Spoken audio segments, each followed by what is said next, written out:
Ao longo da minha vida ministerial, não só como pastor, mas como ovelha, eu já ouvi muitas pregações a respeito de fases de sequidão, fases de secura mesmo. E já ouvi pregações que em fases de seca há fome. Mas poucas vezes eu ouvi pregações falando que, apesar das fases de seca continuarem, Deus pode, apesar da seca, matar a fome.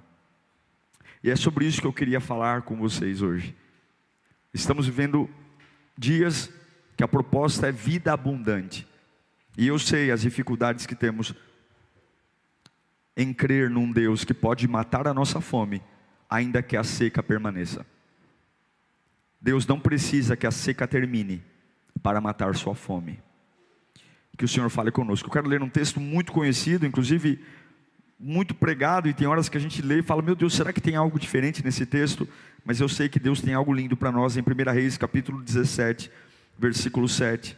1 Reis capítulo 17, versículo 7. A palavra de Deus diz assim: algum tempo depois, o riacho secou-se por falta da chuva. Então a palavra do Senhor veio a Elias: vá imediatamente para a cidade de Sarepta e Sidom, e fique por lá. Ordenei a uma viúva daquele lugar que lhe forneça comida. E ele foi. Quando chegou à porta da cidade, encontrou uma viúva que estava colhendo gravetos. Ele a chamou e perguntou: pode me trazer um pouco d'água numa jarra para eu beber? Enquanto ela ia indo buscar água, ele gritou: por favor, traga-me também um pedaço de pão. Juro pelo nome do Senhor, o teu Deus. Ela respondeu: não tenho nenhum pedaço de pão, só um punhado de farinha num jarro e um pouco de azeite numa botija. Estou colhendo uns 2 gravetos para levar para casa, preparar uma refeição para mim e para o meu filho, para que comamos e depois morramos. Elias, porém, lhe disse: não tenha medo, vá para casa e faça o que disse, mas primeiro faça um pequeno pedaço de bolo com o que você tem e traga para mim. E depois faça algo para você e para o seu filho, pois assim diz o Senhor, o Deus de Israel: a farinha na vasilha não se acabará, e o azeite na botija não se secará até o dia em que o Senhor fizer chover sobre a terra. Ela foi e fez conforme Elias lhe dissera, e aconteceu que a comida durou todos os dias para Elias e para a mulher e para a sua família, pois a farinha na vasilha não se acabou, e o azeite na botija não se secou, conforme a palavra do Senhor proferida por Elias. A minha expectativa é que Deus saculeje o nosso interior, trazendo a sua palavra, e eu creio no poder da palavra. Eu sei o que a palavra pode fazer diante de um homem. A palavra, meu irmão, põe um homem em pé. Por mais tempo curvado que você esteja, a palavra põe um homem de pé. E é sobre esta palavra que nós vamos orar agora. Bendito Deus, a gente não quer se acostumar com a tua casa. Nós não queremos nos acostumar a algo novo nesta noite. Eu sei que tem pessoas sentadas em frente à TV e esperam o dia inteiro por esse momento, porque sabem que estão ardendo pelas perseguições, ardendo pelo futuro incerto, e tua palavra vem como um refrigério, como um abraço apertado numa vida escura e fria. Eu sei que alguns estão sentados sedentos por uma palavra que os erga, e de mim mesmo não há nada, Senhor. Só há um desejo: que o Senhor me use aqui. Só um desejo: que eu não atrapalhe o que o Senhor tem para fazer. Me ajude, Senhor, a ser uma flecha que acerte o alvo sendo usado por Ti nesta noite. Amém, e graças a Deus. Eu acredito que com todas as minhas forças, a fome, ela pode acabar ainda numa época de seca. Você conhece esse texto? Elias está diante de um riacho que Deus mandou ele ir, e de repente o riacho seca. Há uma grande seca instaurando-se ali. O riacho secou e agora Deus fala para ele: olha, Elias, levante-se, eu vou te direcionar à casa de uma viúva, e essa mulher vai te dar de comer. Essa mulher vai sustentar você. Eu imagino que na hora que Deus falou com Elias, o riacho secou, não tem como beber água ali, não tem como pescar nada ali. Na hora que Deus falou para Elias: olha, eu vou te mandar para a casa de uma mulher que ela vai te sustentar. Eu penso que Elias abriu um sorriso de orelha a orelha e falou: uau, Deus está me mandando para uma casa restaurante, Deus está me mandando para um lugar maravilhoso. Uau, estou saindo do riacho de Querite, secou e Deus já me deu um escape. Bye bye seca, bye bye época da fome. Deus preparou para mim um lugar e uma mulher que vai me dar comida. Uau, sou escolhido, eu estou indo para o lugar que Deus preparou para mim. E há uma promessa: nesse lugar que Deus está me mandando, tem comida, ela vai me sustentar. Mas quando ele chega faminto no lugar que Deus disse que o sustentaria, quando ele olha para o lugar que Deus disse, para a casa, para a mulher que Deus disse que o sustentaria. Quero abrir um parênteses aqui. Muitas vezes você vai fazer a mesma cara que Elias deve ter feito quando Deus fala assim: ó, vai ali que ali vai te sustentar. E você vai aprender na vida cristã que por vezes as respostas de Deus para a sua seca serão muito diferentes daquilo que você tem em mente. Por muitas vezes as respostas que Deus tem para você, ou terá para suas fases de seca, dizendo: ó, vai lá que vai dar certo, você vai se surpreender, porque muitos lugares que você chegar, onde Deus sinalizou que serão lugares de sustento, serão totalmente diferentes de lugares que você imaginou. Eu aposto que Elias tinha pensado talvez numa mansão, uma mulher com dinheiro, sei lá, uma Ferrari na garagem, uma piscina no jardim, servos, sei lá, eu estou chegando perto da casa da mulher que Deus prometeu que vai me sustentar, um cheirinho de frango assado, uma picanha no alho, um baita de um buffet maravilhoso com azeitona. Pensa que você não acha melhor aí? Camarão. Afinal de contas, eu estou morrendo de fome. Deus falou que tem uma pessoa que vai me sustentar. Deus não prepara qualquer coisa. Mas se você quiser servir a Deus de verdade, se você realmente almeja na sua vida ter algo em abundância, você tem que carregar essa verdade no seu coração. Quando Deus te dirigir os passos, se prepare, porque muitas coisas que Deus vai preparar para você serão absolutamente diferentes daquilo que você está imaginando. Não tem ar-condicionado na casa da mulher, não tem piscina, não tem Ferrari. E eu fico imaginando Elias chegando, o riacho de Querite secou, Deus mandou para a casa de uma mulher que vai me sustentar. E quando ele olha, talvez ele deve ter dito: pelo amor dos meus filhinhos, como dizia o antigo Luciano do Vale, pelo amor de Deus, um barraco, uma mulher moribunda, talvez as perninhas finas, os cambitos tremendo, joelho batendo um com o outro, uma mulher que mal consegue cuidar dela mesma. Pera. Essa é a resposta de Deus para as minhas secas? Essa é a resposta de Deus para a minha fome? Um lugar pior do que da onde eu vim? É aqui que Deus prometeu me sustentar.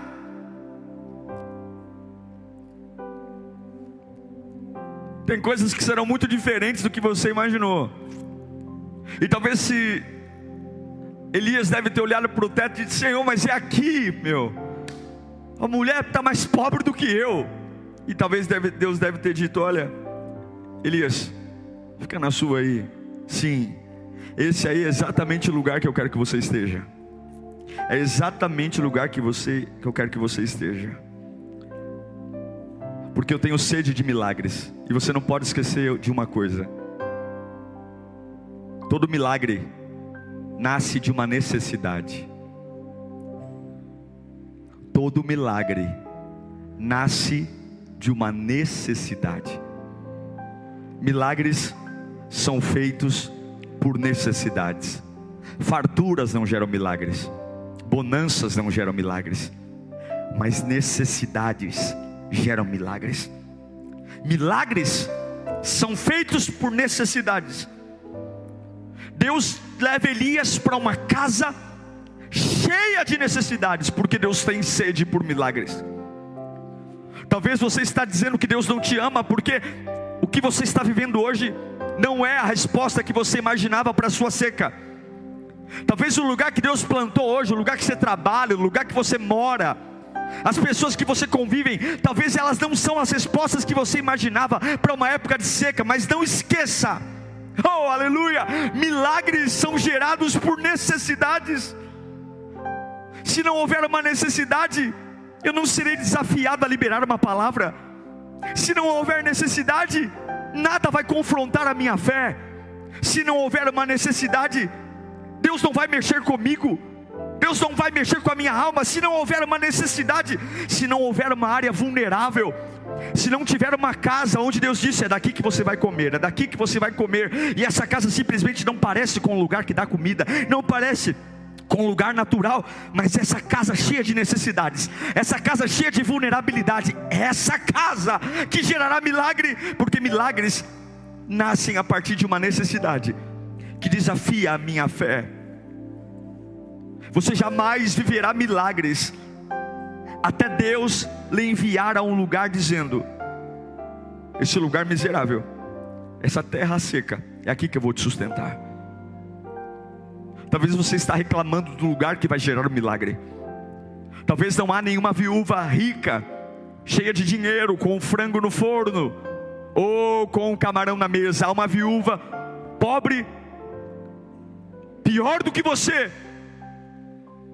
E é aí que você precisa entender, se você realmente quer viver um Deus de milagres, ou se você quer viver um Deus que você controla. Ele vai à casa dessa mulher viúva, e ele desafia toda a lógica. Ele olha para aquela mulher pior do que ele. Imagina, fragilizada, magra, sofrida. Ele olha para a mulher, sem o conhecer, fala: ô Dona Maria, batendo no quintal: ô Dona Maria. O primeiro papo de Elias com ela: eu estou com sede, você pode me arrumar um copo d'água? Elias chega e começa a desafiar todos os limites daquela mulher.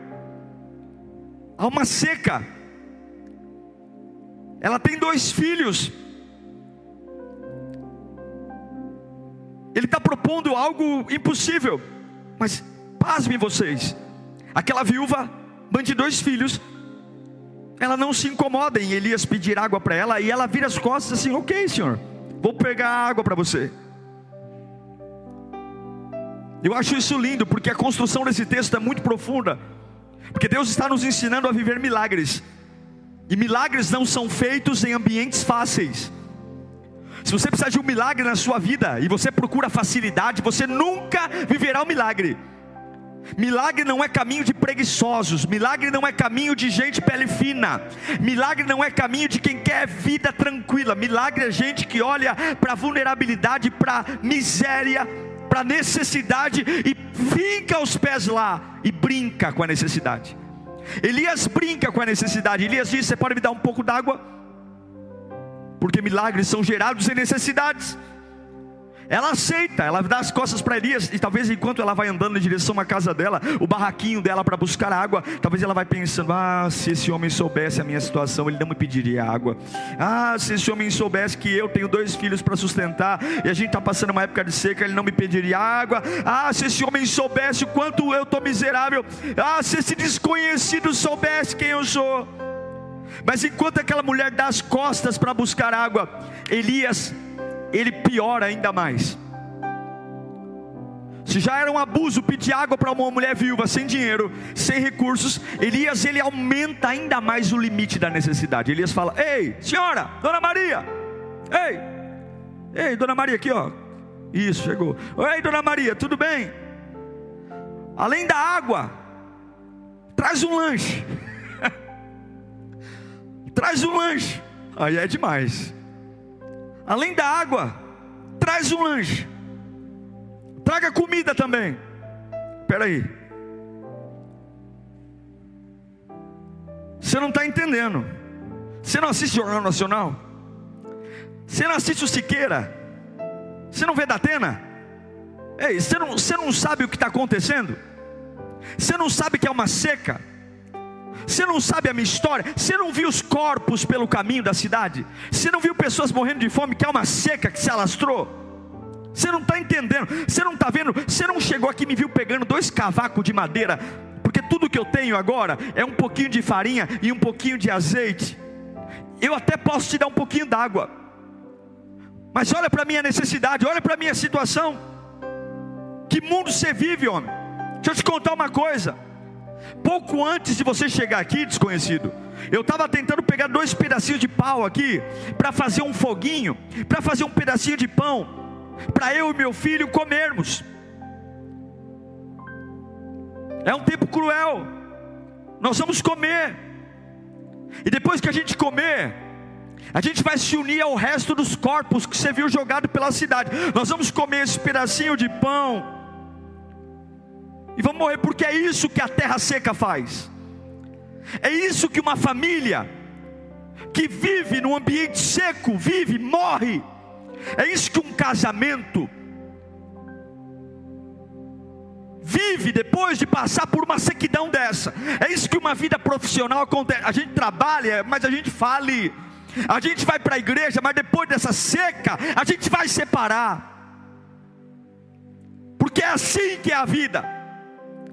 Você não está entendendo? Eu estou pegando esses 2 pauzinhos de madeira aqui para juntar o resto que eu tenho em casa, para eu e meus filhos morrerem. Observe, a pobreza, ela é geracional. Aquela mulher tinha uma mente pobre, e ela já estava dizendo: eu e os meus filhos. A pobreza, ela é geracional.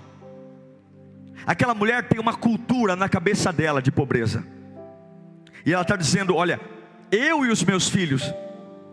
Há uma cultura, porque eu não sei você, eu como para ficar forte, eu como para ter sustento, eu como para o meu corpo ter energia, eu como para me levantar, eu como para ter força, eu não como para morrer. Ela diz: olha, nós vamos comer e vamos morrer. Ninguém come para morrer, a gente come para viver, meu Deus do céu.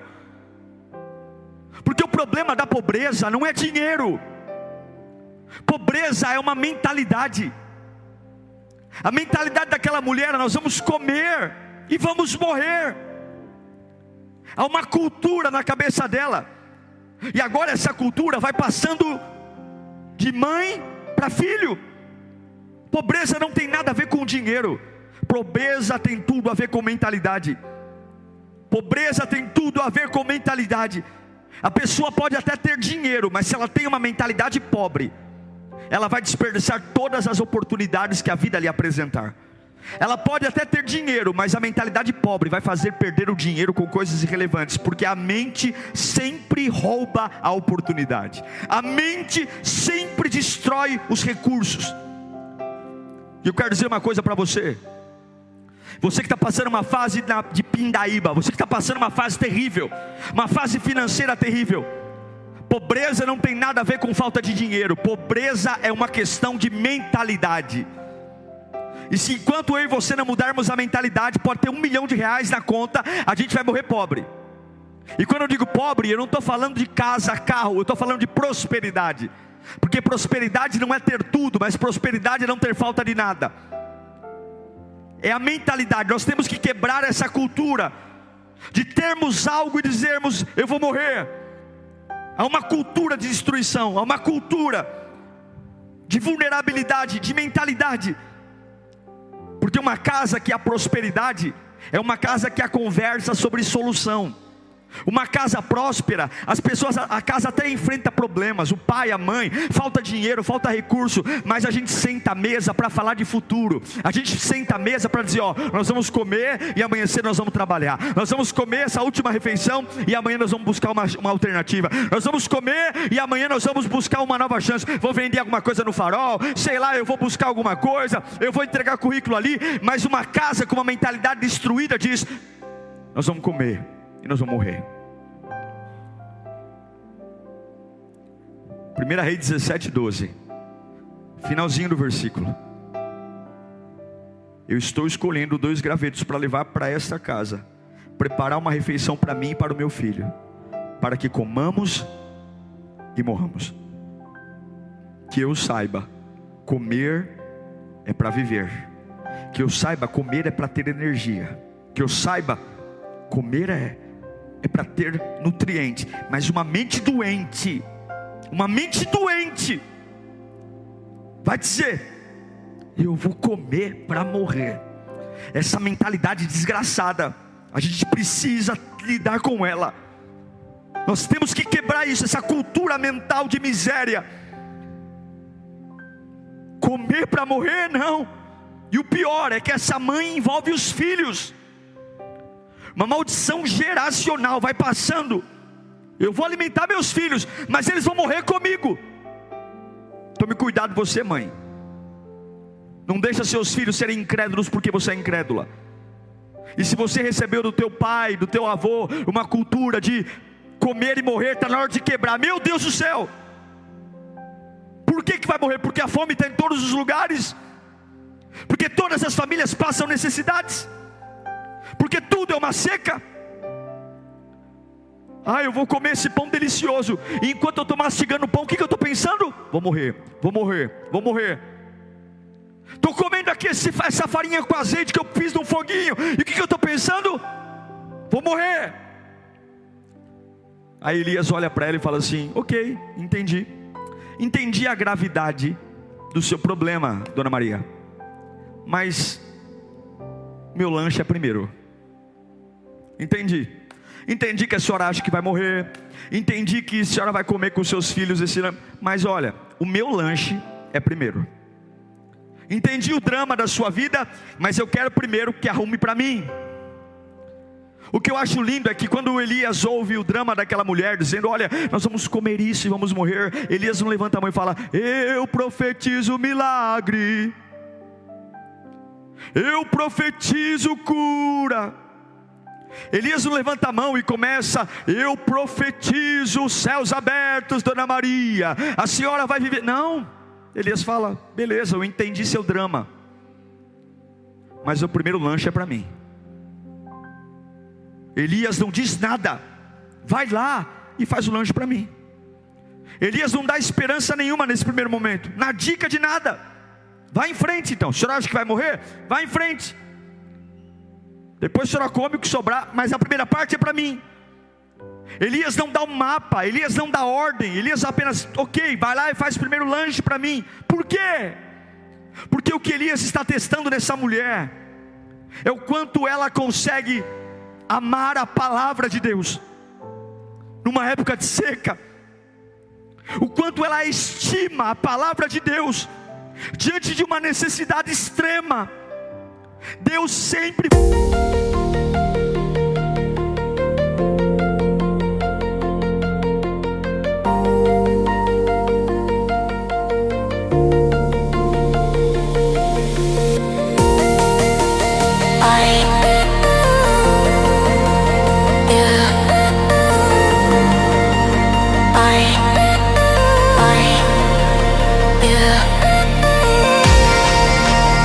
I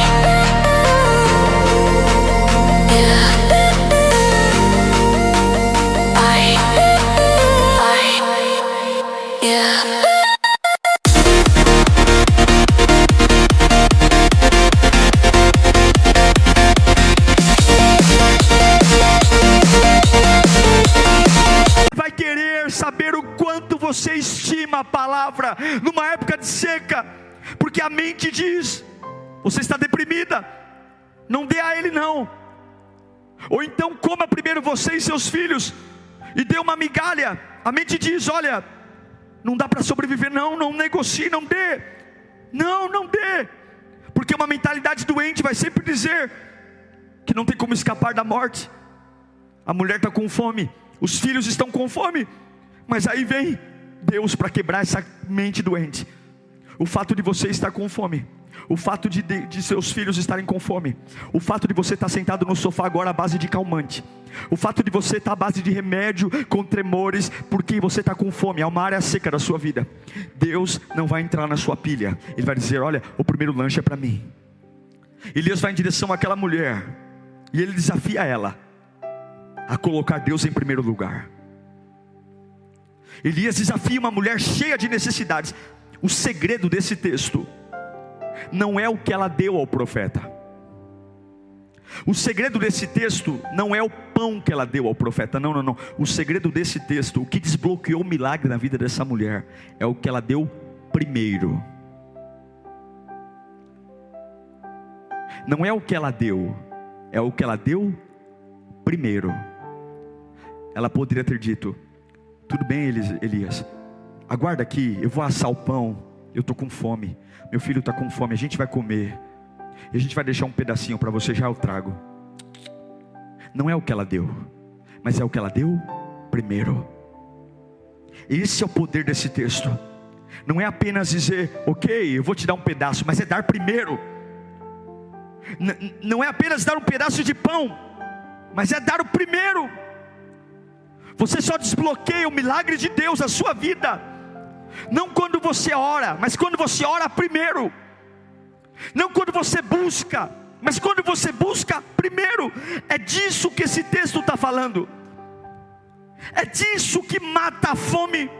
Se você quer viver milagres numa época de seca, se você quer viver uma abundância e comer e saciar a sua fome numa época que não dá para saciar a fome, milagres em época de seca não tem nada a ver com profecia, tem tudo a ver com prioridade. O que sustenta a minha vida numa época de seca não é a profecia que eu recebo. Elias não profetizou nada até então. Elias não prometeu vida boa, Elias não prometeu vida próspera. Elias só falou da panela e da farinha depois do pão. No começo, porque milagres não são gerados por profecia, milagres são gerados por prioridades. Pare de correr atrás de profecias, pare de correr atrás de Bíblia ungida, de caixinha de promessa. Veja quais são suas prioridades na época da seca. Veja se nessa sua casa espiritual, que é um barraquinho cheio de necessidades, e aí você quer que alguém dê a você, que alguém traga uma cesta básica espiritual, que alguém traga uma lata de óleo, e aí chega uma presença que você não conhece dizendo: ok, Dona Maria, estou vendo aí que a senhora está pior do que eu, mas eu quero água e o primeiro lanche é meu. Se você não mudar as suas prioridades, Deus não tem como derramar algo novo. Elias não profetizou: a fome vai passar, Deus vai mover milagres. Não, ele diz: eu quero o primeiro lanche. Sinto muito porque a senhora acha que vai morrer, mas o primeiro pão é para mim. Me solidarizo muito a sua opinião por achar que vai comer e morrer, mas o primeiro lanche é para mim. Sinto muito porque você acha que não vai dar dinheiro, não vai ter o dinheiro para pagar a conta, mas o primeiro lanche é para mim. Sinto muito porque você acha que não tem estrutura emocional para suportar o desemprego, mas o primeiro lanche é para mim. O primeiro lanche é meu. Não vou liberar palavra nenhuma, não vou te dar emoção nenhuma, não vai ter calafrio na nuca, não vai ter sapateado de língua estranha no portão. Eu só quero o primeiro lanche para mim. A maioria das pessoas diria: não, porque eu tenho uma história, não porque eu tenho uma fome, não porque eu tenho uma necessidade. E é por isso que a maioria das pessoas morre de fome na seca. Mas eu estou pregando a um Deus que pode matar a sua fome ainda na seca. E eu me lembro do que o Elias fez. Eu me lembro de alguém no meu passado. que falou algo muito parecido com isso. Eu não sei se você conhece alguém chamado Jesus Cristo, que em Mateus capítulo 6, versículo 33 diz: olha, na época da seca, buscai primeiro o meu reino e a sua justiça, e todas as demais coisas vos serão acrescentadas. Veja, esse texto não se trata de dar o pão a Elias. Esse texto se trata de dar o primeiro pão a Elias. Não se trata de buscar a Deus. Se trata de buscar a Deus primeiro.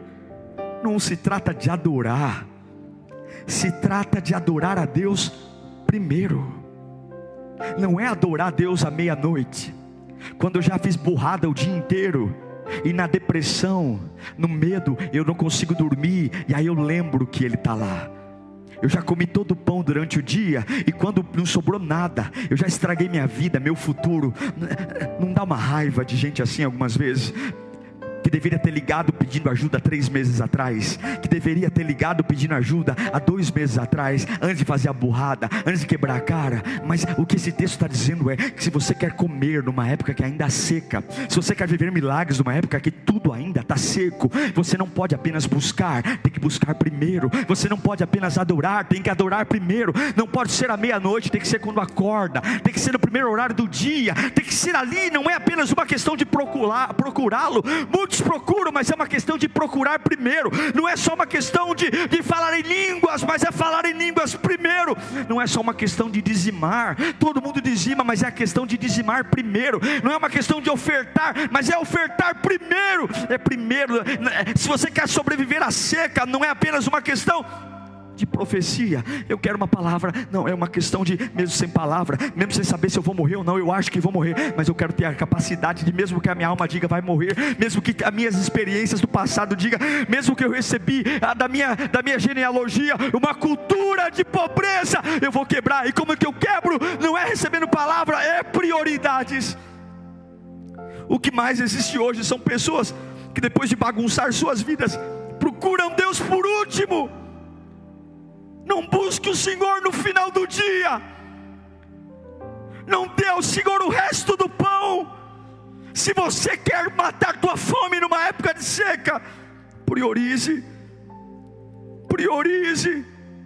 Mesmo com um pensamento melancólico, mesmo com um pensamento triste, priorize, jovem.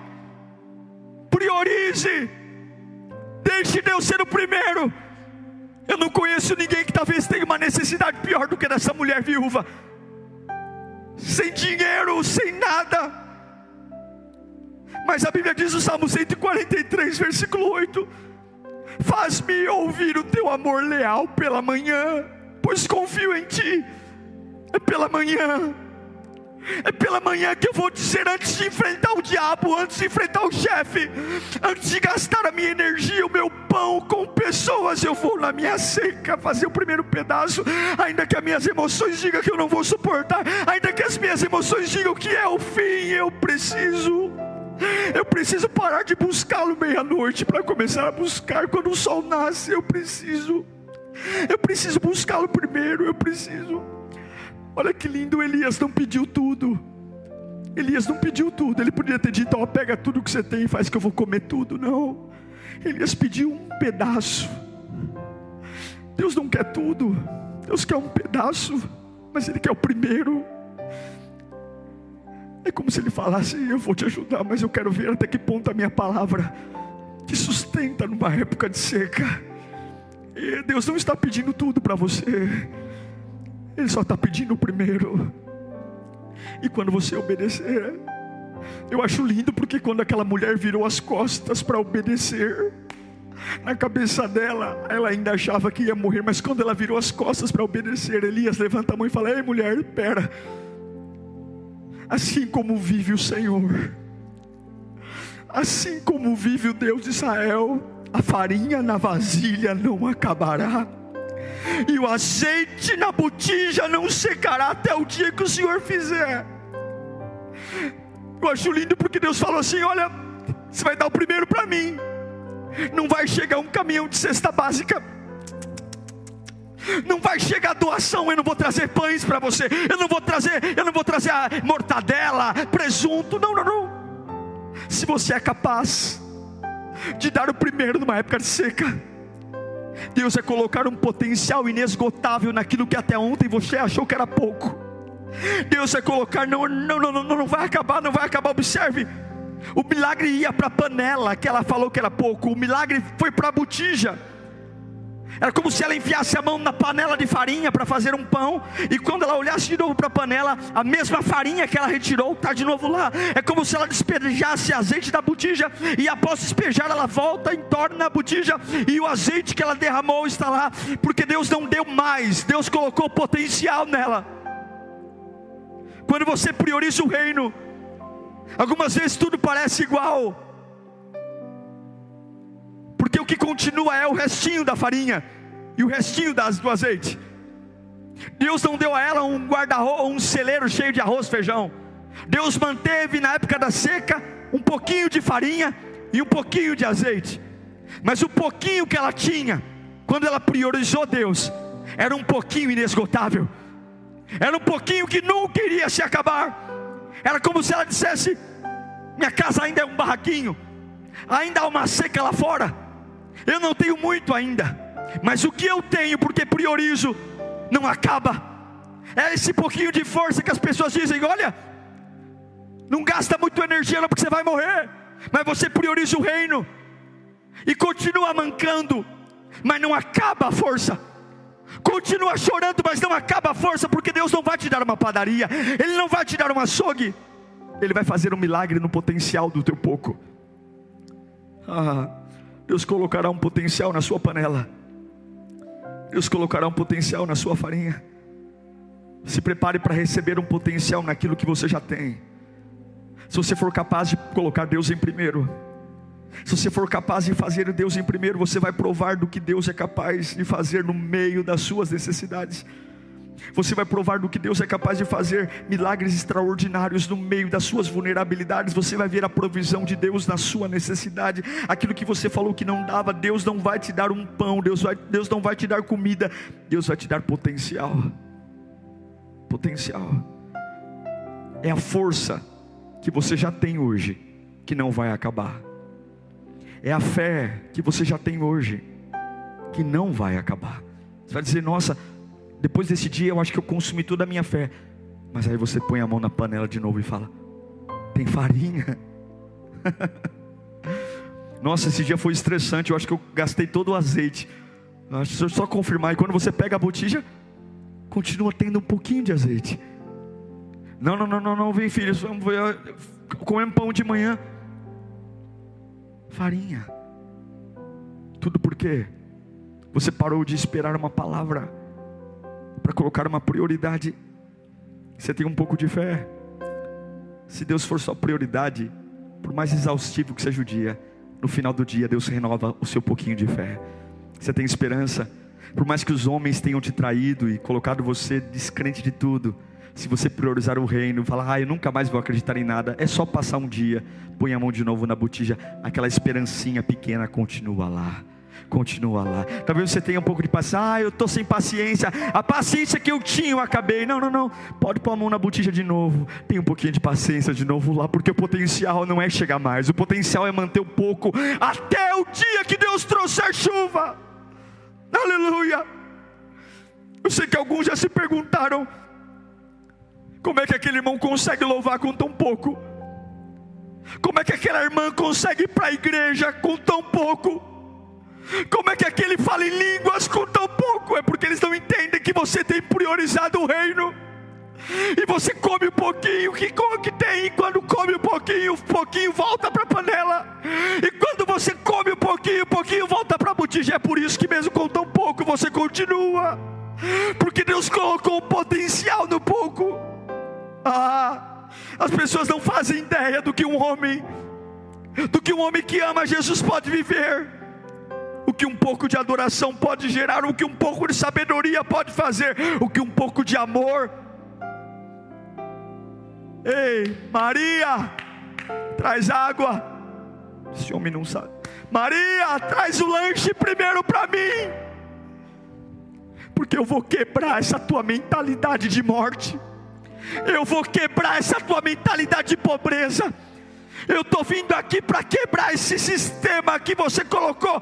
Comer e morrer, comer e morrer. Não é comer e viver, é adorar e viver. Porque eu não preciso, Deus não precisa que a seca acabe para matar a minha fome. Deus não precisa que caia chuva para matar a minha fome. Ainda com o que eu tenho na seca Ele vai prover. Deus não precisa que chova para que você coma. Deus não precisa. Eu sei que essa seca matou talvez as vacas do curral, talvez essa seca matou as ovelhas, talvez essa seca fez o alface murchar na horta. Mas o pouco que você tem, se você for fiel a Deus, nessa época de seca, onde todos se desesperam, aquilo que você está dizendo, olha, é a minha última chance, é a minha última dose de fé, é a minha última dose de esperança.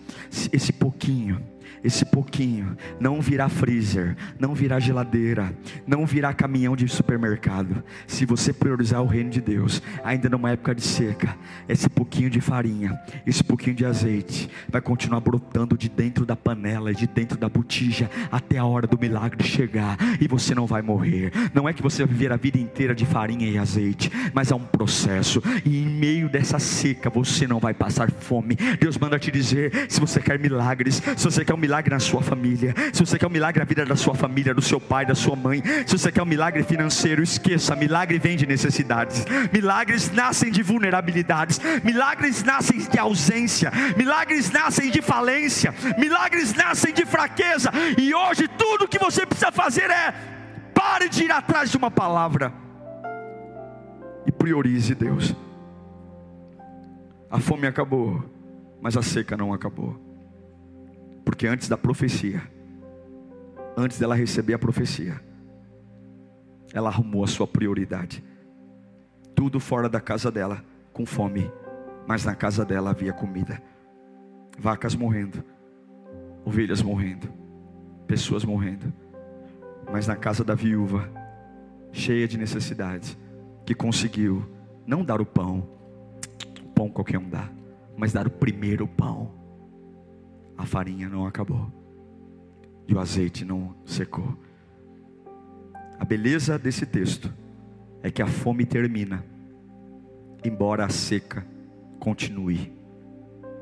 O que é lindo nesse texto é que dentro da casa daquela viúva, a fome acabou, e da porta para fora, todos os outros estavam morrendo de fome.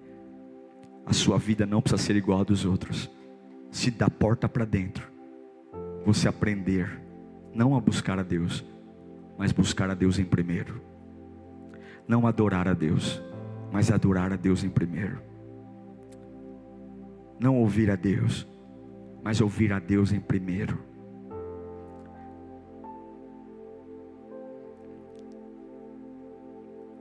Da porta para fora, todos morrendo de fome.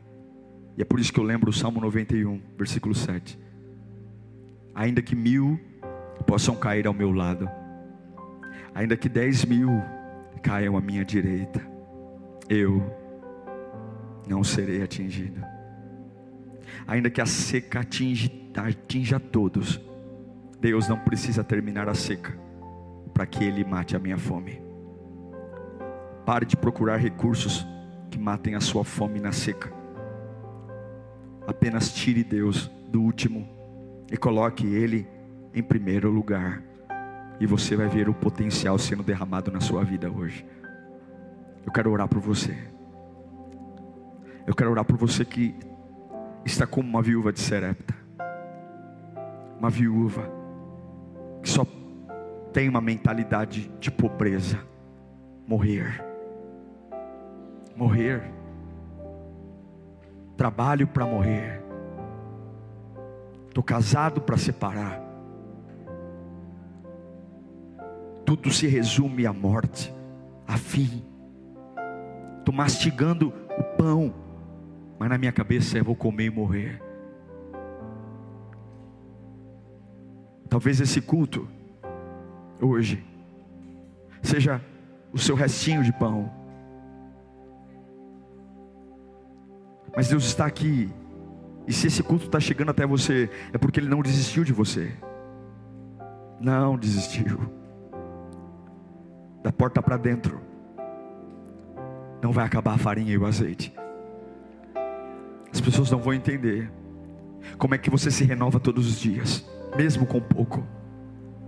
As pessoas não vão entender como que você usa todo o resto de farinha e no outro dia tem mais um restinho de farinha. Elas não vão entender como é que você consegue superar esse estresse diariamente. Como é que você consegue superar as facadas nas costas. Como é que você não se esgota como todos se esgotam. Como é que você não cai como todos caem. Como é que você não murmura como todos murmuram. Mas elas não entendem que o mundo está seco, mas da porta para dentro é só pôr a mão na panela e tem farinha. É só pegar a botija e tem azeite. Elas não entendem que o pouco que sobrou Deus potencializou. Porque você busca, mas busca em primeiro. Você ora, mas ora em primeiro. Eles não entendem que você está ali escovando o dente antes de enfrentar a vida, antes de pegar o ônibus, antes de pegar o metrô. E você não está pensando no chefe, não está pensando na dívida, não está pensando no boleto, não está pensando na consulta, não está pensando na discussão com o marido. Porque o primeiro pedaço no meio da necessidade, o primeiro pedaço não é nem para Elias, é para Deus. É por isso que elas não entendem que da porta para fora a seca, da porta para fora a morte. Mas dentro de casa não tem geladeira, não tem freezer, mas o que tem na panela está lá, o que tem na botija está lá. E é por isso que eu me renovo toda noite. É por isso que eu durmo exausto, cansado, mas no outro dia está eu de pé de novo, está eu vim enfrentando a vida de novo. Chego em casa falando: dessa noite eu não passo, porque eu acho que acabou tudo. Mas está lá Deus colocando de novo farinha na panela, está lá Deus colocando de novo azeite na botija. E é por isso, irmão, fique firme. Se você priorizar Deus, Deus vai mandar chuva ainda, Deus vai mandar prosperidade ainda, virá ainda alimento, virá ainda picanha, virá ainda lasanha, virá ainda feijoada. Mas eu te garanto que enquanto você servir a Deus na fase da seca, uma coisa é certa: fome você não passa, fome você não passa, fome você não passa. Porque mesmo sem costela, sem peru, sem pernil, a farinha e o azeite está lá, a farinha e o azeite está lá, se você colocar em primeiro lugar. Isso é vida abundante. Não me diga se você recebeu uma profecia, me diga se você tem priorizado o reino. Quem é o primeiro? Levanta as suas mãos onde você estiver. Quero orar por você. Feche os seus olhos. Começa a dar glória no nome de Jesus. Glória, glória, glória, glória, glória. Vai dizendo: glória a Deus. Ouça. Glória, que esse glória seja o melhor que você puder aí. Qual é a melhor força que você tem? Está guardando para ir para casa? Não. Está guardando para dormir, para assistir a Netflix? Não. Está guardando essa força para amanhã uma reunião? A minha melhor força é agora. É agora. Cadê o pão? Cadê o primeiro pão? Aleluia. Aleluia. Ô viúva, ô dona Maria, me traz o lanche. Me traz o lanche. E você não imagina o que eu vou liberar na sua vida. Me traz o lanche. Não me busca não, me busca em primeiro. Não ora não, ora em primeiro. Não adora não, adora em primeiro. Não é o fazer, é o fazer em primeiro. Buscar em primeiro o meu reino e a minha justiça. Todas as coisas, todas, físicas, espirituais, emocionais, saúde, finanças, relacionamentos, dinheiro, emprego. Meu reino em primeiro, meu reino em primeiro. E todas as coisas, todas, o porvir, todas, o que você precisa hoje, amanhã, todas. Olha as aves do céu, olha